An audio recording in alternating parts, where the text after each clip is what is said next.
Hey everyone, Edward Shue at Eddie the Shue, Managing Partner, Inception Financial Services, Senior Investment Advisor to the AFI Group.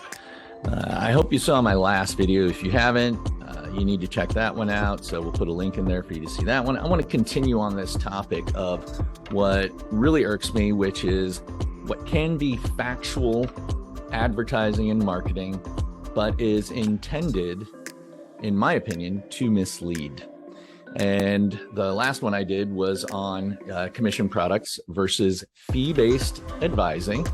And we're able to show how, in a lot of instances, commissions on some of the insurance vehicles that we use for growth actually over the long term are less than what a fee-based advisor gets.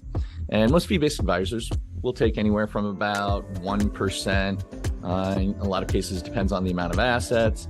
The top end, if you're paying over 1.5%, then unless it's like a hedge fund or something where you're trying to recognize substantial growth, I think you could probably do a little better as far as someone who is managing your money.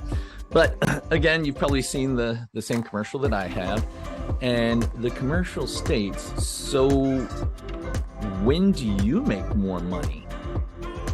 Only when I make more money? And the answer is, that's right. We do better when our clients do better. Well, I'm going to let you know that is pretty much all of us. That's not really much of a differentiator of an advisor. So me personally, I charge, it's probably on average about 1%. There are some strategies that involve substantially more management that incur a little bit more. I definitely do not exceed 1.5%, but let's just use 1% as a good number. And I'm not going to put up a graphic this time because this is pretty simple math for most of us. So if I charge 1% and we invest $100,000 on an annual basis, annualized, if that money stays exactly the same, I earn $1,000. I'm not going to build in growth and things like that over time, or the fact that we use average daily balance. Don't want to muddy the water, just want to get this concept across. So 1% at 100,000 would be $1,000 of compensation. Let's say over the course of a year, we double our money. That 100,000 grows to $200,000. What's 1% of $200,000? $2,000. I just doubled my income as well. Now, what if we have poor market conditions and we lose some money? Let's say that money goes down to $75,000. What is 1% of $75,000? $750. Wow. Here, where they're trying to say, hey, we only do better if you do better. Guess what? That's most of us out there. So I would not use that as a differentiating factor.